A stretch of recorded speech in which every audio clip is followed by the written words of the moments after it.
Shri Gayatri tours and travels Chardham yatra complete travel plan.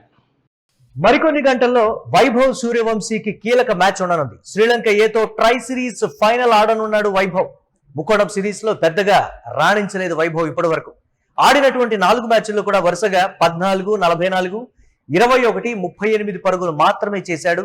తన నుంచి ఆకట్టుకునేటువంటి innings కానీ అంచనాలకు మించినటువంటి ఇన్నింగ్స్ కానీ ఇప్పటి వరకు రాలేదు. అయితే శ్రీలంక బౌలింగ్ లో రాణించలేకపోతున్నాడు వైభవ్ సూర్యవంశీ అనేటువంటి విమర్శలున్నాయి.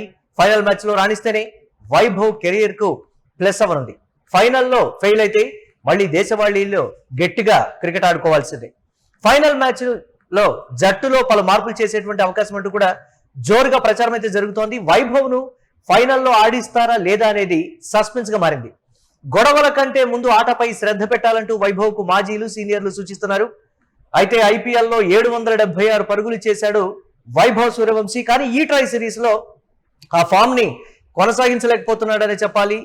అంచనాలను తగినట్టుగా ఆశించిన స్థాయిలో ఒక్క మెరుపు ఇన్నింగ్స్ కూడా రాకపోవడంతో అభిమానులకు ఇంత నిరాశలోనే ఉన్నారు. చూడాలి ఎలా ఉండబోతుందనే దీనిపై మరిన్ని అప్డేట్స్ స్పోర్ట్స్ జర్నలిస్ట్ వెంకట్ అందిస్తారు. వెంకట్, ట్రై సిరీస్ లో వైభవ్ సూర్యవంశీ ఆడుతున్నాడు అనగానే ఇమ్మీడియట్ గా ఒక మెరుపు ఇన్నింగ్స్ కావచ్చు, లేకపోతే ఏదో ఒక రికార్డు బద్దలవుతుందని కానీ, లేకపోతే ఒక భారీ స్కోర్ చేస్తాడు, ఒక భారీ స్కోర్ తేడాతో మన భారత్ గెలుస్తుంది ఏ టీం అనేది రకరకాలుగా అందరూ కూడా ఎక్స్పెక్ట్ చేసినటువంటి పరిస్థితి. బట్ రియాలిటీకి వచ్చేటప్పటికి వైభవ్ సూర్యవంశీ నుంచి ఆడినటువంటి 4 ఇన్నింగ్స్ల్లో 41, ఒక 38 పరుగులు మాత్రమే. ఈ 2 మాత్రమే కొంచెం ఎక్స్పెక్టేషన్స్ కొంచెం దగ్గరగా ఆడినటువంటి సిచ్యువేషన్. ఏంటి, ఎలా చూడాలంటారు ఈ పరిణామాన్ని?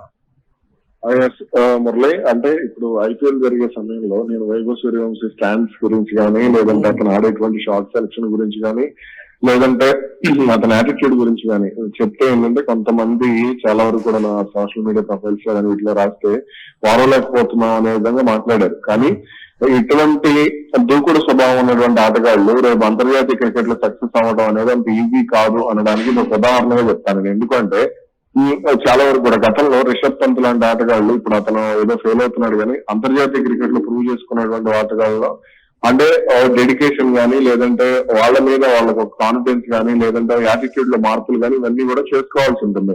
రిషబ్ పంత్ లాంటి ఆటగాళ్లు కానీ, లేదంటే అభిషేక్ శర్మ, ఇట్లా కొంతమంది ఆటగాళ్లు వాళ్ళు కొంత యాటిట్యూడ్ లో కూడా మార్పులు చేసుకున్నారు. అభిషేక్ శర్మ ఇంకా చేసుకోవాల్సి ఉంది. అలాగే వైభవ్ సూర్యవంశీ విషయానికి వస్తే ఇతని ఆట తీరుకు సంబంధించి కనుక మనం కొంత గమనిస్తే, అంటే ఈ ఫుట్ వర్క్ విషయంలో అతను చేయాల్సినటువంటి వర్కౌట్ కానీ, షార్ట్ సెలక్షన్ విషయంలో ముఖ్యంగా పవర్ ప్లే లో బంతి ఎప్పుడు కూడా స్వింగ్ అవుతూనే ఉంటుంది. మనం భారత్ లో ఆడేటువంటి ఎస్జీ బంతులకు, లేదంటే బయటకు వెళ్ళి ఆడితే కుకుమర్ర బంతులకు కానీ, లేదంటే జ్యూక్స్ బంతులకు కానీ చాలా తేడా ఉంటుంది. కాబట్టి ఈ తేడాని అర్థం చేసుకుని అంతర్జాతీయ క్రికెట్ లో ఆడాల్సి ఉంటుంది. అలాగే గాలి అంటే గాలి వేగం ఎలా ఉంది, గాలి దిశ ఎలా ఉంది, ఇటువంటి అంశాలను కూడా ఈ ఓపెనర్లు ముఖ్యంగా ఇతర బౌలర్లకు, ఇతర బ్యాట్స్మెన్ల కంటే కూడా ఓపెనర్లు అర్థం చేసుకోవాల్సినటువంటి అవసరం ఉంది. వైభవ్ సూర్యవంశీ వాటిని ఎక్కడా కూడా అర్థం చేసుకోకుండా అతనికి ట్రైనింగ్ ఇచ్చేటువంటి కోచ్లు కానీ వీళ్ళందరూ కూడా కేవలం అతని అతను షార్ట్స్ ఆడేందుకు అతనికి ట్రైనింగ్ ఇచ్చారు. అది డిఫెన్స్ అనేది ఇప్పుడు మనం భారత మైదానాలు అనేది కొన్ని ఇప్పుడు వైభవ్ సూర్యవంశీ ఆడినటువంటి మైదానాలన్నీ కూడా బ్యాటింగ్ అనుకూలంగా ఉన్నటువంటి మైదానాలు. రేపొద్దున ఇంగ్లాండ్ వెళ్తానో, ఆస్ట్రేలియా వెళ్తానో, ముఖ్యంగా కీలకమైనటువంటి సౌత్ ఆఫ్రికా వెళ్ళి సెంచురియన్ పిచ్ మీద కనుక అవకాశం వస్తే ఇప్పుడు కగీసర్ అబాడాలో, లేదంటే లింగ్స్టన్ ఇండియా లాంటి బౌలర్లు అయితే ఫస్ట్ ఓవర్ లోనే మూసేస్తారు. కాబట్టి ఇక్కడ అతను విమర్శించడం కాదు, అతని ఆట తీరు మీద మీరు అన్నట్టు గొడవలు పక్కన పెట్టి అతను ముఖ్యంగా ఆ షార్ట్ సెలక్షన్ విషయంలో జాగ్రత్తలు తీసుకోవాలి, ఫుట్ వర్క్ విషయంలో జాగ్రత్తలు తీసుకోవాలి, డిఫెన్స్ విషయంలో జాగ్రత్తలు తీసుకోవాలి. అతని ఆఫ్ సైడ్ టెక్నిక్ ఏదైతే ఉందో అది కంప్లీట్ గా మారాల్సినటువంటి అవసరం కూడా ఉంది. ఏం చెప్తున్నారంటే అతను అండర్-19 ఆ టీమ్ లో ఫైనల్ లో ఆడినటువంటి ఒక మెరుపు ఇన్నింగ్స్ ని, మనకి కప్ తీసుకొచ్చినటువంటి ఆ ఇన్నింగ్స్ ని గుర్తు చేస్తూ ఉంటారు. అంటే అలాంటిది ఒక నాక్ అనేది పడుతుంది. కొంచెం వీళ్ళందరూ కూడా సీనియర్ ప్లేయర్స్ కాబట్టి కొంచెం టైం ఇవ్వాలి, చిన్నపిల్లాడు కదా అనేటువంటి మరొక యాంగిల్ కూడా తీసుకొస్తున్నారు కదా. అంటే ఫ్యాన్స్ అంటారా, లేకపోతే ఎస్ ఇలాంటి వాళ్ళకి మళ్ళీ అవకాశం ఇవ్వాలి, ఆ మెథడ్ ని అర్థం చేసుకునేటువంటి విధానానికి సంబంధించి దాన్ని ఎలా చూడొచ్చు? ఇక్కడ మనం ఒక విషయాన్ని అర్థం చేసుకోవాలి. ఫస్ట్ ఇక్కడ క్రికెట్ విషయానికి వస్తే, లేదంటే వ్యాపారం కానీ క్రికెట్ కానీ ఇవన్నీ వస్తే ఏమవుతుందంటే, వ్యాపారం పక్కన పెడితే క్రికెట్ విషయానికి వస్తే ఇక్కడ మా అభిమానులను మెప్పించే విషయంలో వయసుతో సంబంధం ఉండదు. నువ్వు ఆటగాడంటే ఆటగాడే, నువ్వు ఆటగాడు అన్నప్పుడు ఆటగాడిగానే ఆడాలి. ఇప్పుడు మొన్న అంతకుముందు నాండ్రీ బర్గర్ లేదా సంథింగ్ ఎవరో సెలబ్రేషన్స్ చేసుకుంటే అతని మీద విమర్శించినటువంటి పరిస్థితి ఉంది. కాబట్టి ఇక్కడ ఆటగాడిని ఆటగాడిగానే చూడాలి. చిన్నపిల్లాడు ఇటువంటి కోణాలు ఇవన్నీ కూడా పక్కన పెట్టేయాల్సినటువంటి అవసరం ఉంది. అతనికి ట్రైనింగ్ ఇచ్చేటువంటి కోచ్లు కానీ లేదంటే ఇప్పుడు గంభీర్ కానీ రేపొద్దున అతను ఐర్లాండ్ ఇంగ్లాండ్ లో గంభీర్ సారథ్యంలో ఆడతాడు. కాబట్టి గంభీర్ ఇద్దరు లెఫ్ట్ హ్యాండర్స్ కాబట్టి గంభీర్ అతనికి ట్రైనింగ్ ఇచ్చేటువంటి విషయంలో ముఖ్యంగా డిఫెన్స్ టెక్నిక్ ను, ఎందుకంటే గంభీర్ మంచి టెస్ట్ ప్లేయర్ కాబట్టి డిఫెన్స్ టెక్నిక్ ని కనుక వైభవ్ సూర్యవంశీకి నేర్పగలిగితే అది అతని కెరీర్ కు చాలా ప్లస్ అవుతుంది. ఇక్కడ మీరు అన్నట్టుగా T20 world cup, under-19 world cup లేదా ఇంకోటో ఇవన్నీ కూడా ఏంటంటే గతాన్ని ఎప్పుడు కూడా క్రికెట్ లో చూడరు. నువ్వు గతంలో అలా చూసుకుంటే ఇప్పుడు విరాట్ కోహ్లీ భారత క్రికెట్ కి ఎంతో చేశాడు, వాళ్ళు మహేంద్ర సింగ్ ధోని భారత క్రికెట్ కి ఎంతో చేశాడు, రోహిత్ శర్మ ఎంతో చేశాడు. కానీ ఇక్కడ ఏంటంటే ప్రతి రోజు కూడా నేర్చుకోవాలి. సచిన్ లాంటి ఆటగాళ్ళు చెప్తూ ఉంటారు, సచిన్, ద్రావిడ్ లాంటి, లక్ష్మణ్ లాంటి ఆటగాళ్ళు ప్రతిరోజు నేర్చుకోవడమే క్రికెట్ అంటూ ఉంటారు. కాబట్టి ఇక్కడ నువ్వు ఐపీఎల్ లో 1000 చేసినా 1500 పరుగులు చేసినా అంతర్జాతీయ క్రికెట్ కి వెళ్ళేసరికి నువ్వు ఎంత నిలబడ్డావు అనేది కీలకమైనటువంటి T20లకు ఎక్కువగా అలవాటు పడ్డ వైభవ్ ఇమీడియట్ గా వన్ డే లో కుదురుకోవాలి అంటే కొంచెం టైం తీసుకుంటుంది అనే కోణం. అంటే మేజర్ ఆఫ్ ది ప్లేయర్స్ అందరూ కూడా T20 ప్లేయర్స్ గా ముద్రపడ్డటువంటి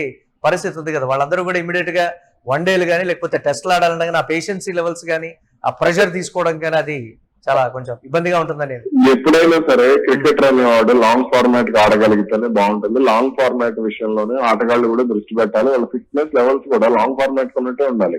మా ఫిట్నెస్ అంటే నేను చెప్పదలుచుకుంది వైభవ్ సూర్యవంశీ ఫిట్నెస్ కి సంబంధించి చూసుకుంటే అతను బరువు కానీ ఇదంతా కూడా చాలా ఓవర్ వెయిట్ అది. కాబట్టి వీటన్నిటి మీద దృష్టి పెట్టి హ్యాండ్ పవర్ మీద వీటి మీద కంటే కూడా బరువు తగ్గడం మీద కొంచెం దృష్టి పెట్టగలిగి డిఫెన్స్ ఆడగలిగితే ప్రతి బాల్ 6 కొట్టాలని ఏం లేదు కదా. ఇప్పుడు మీరు అన్నట్టు T20కి అలవాటు పడాలంటే ప్రతి బాల్ 6 కొట్టాల్సినటువంటి అవసరం ఏం లేదు.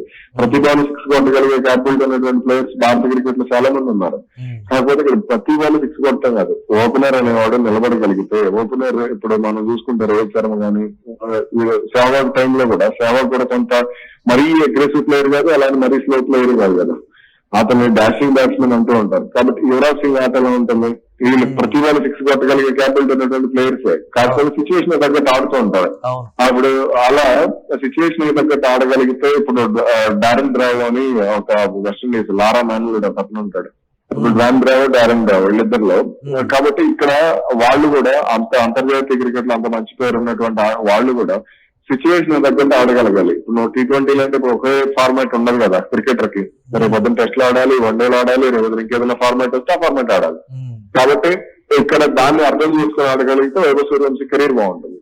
చూద్దాం ఈ ఫైనల్లో అవకాశం దక్కుతుందా. ఒకవేళ అవకాశం దక్కితే ఫైనల్లో సద్వినియోగం చేసుకుంటాడా, తన మీద ఉన్నటువంటి అంచనాలకు తగ్గట్లుగా ఆడతాడనేది కూడా చూడాలి. Thanks for analysis Venkat. ఇక మరికొన్ని గంటల్లో జరగనున్నటువంటి మ్యాచ్ కి సంబంధించి వైభవ్ సూర్యవంశీకి అది కీలక మ్యాచ్. అంటే ఆడినటువంటి 4 మ్యాచ్ల్లో కూడా ఒక్క హాఫ్ సెంచరీ కూడా లేదు. అంటే వైభవ్ సూర్యవంశీ అంతర్జాతీయ క్రికెట్ లోకి అడుగు పెడుతున్నాడు అనగానే వచ్చినటువంటి ఎక్స్పెక్టేషన్స్ కానీ గత ఐపీఎల్ అంటే మొన్న జరిగినటువంటి ఐపీఎల్లో తను సాధించినటువంటి 776 పరుగులకి ఇప్పుడు తను కనబరుస్తున్నటువంటి ఫామ్ కి అక్కడ మ్యాచ్ అవడం లేదు. ఎందుకు తడబడుతున్నాడు, పిచ్ని అర్థం చేసుకోవడంలో సూర్యవంశీ ఒకంత కన్ఫ్యూజ్ అవుతున్నాడా, లేకపోతే ఇమ్మీడియట్ గా కూడా తన మీద ఉన్నటువంటి ప్రెషర్ ఏదైతే అంచనాలు ఉన్నాయో వాటన్నిటిని అందుకోవాలనేటువంటి దాంట్లో ప్రెషర్ ఫీల్ అయ్యి ఆడలేకపోతున్నాడా, లేకపోతే T20 ప్లేయర్ అనేటువంటి ముద్ర వైభవ్ మీద ఉందా. ధనాధన్ ఇన్నింగ్స్ కి అలవాటు పడినటువంటి సూర్యవంశీ ఇమ్మీడియట్ గా వన్డే ఫార్మాట్ లోకి ఆ విధంగా మెల్ట్ అవ్వలేకపోతున్నాడా. దీనికి సంబంధించి దృష్టి సారించాలి. వివాదాలు కాదు, మ్యాచ్ మీద అంటే బ్యాటింగ్ స్టైల్ మీద అలాగే ఆట మీద శ్రద్ధ పెడితే బాగుంటుందని మాజీలు కూడా సూచిస్తున్నటువంటి పరిస్థితి.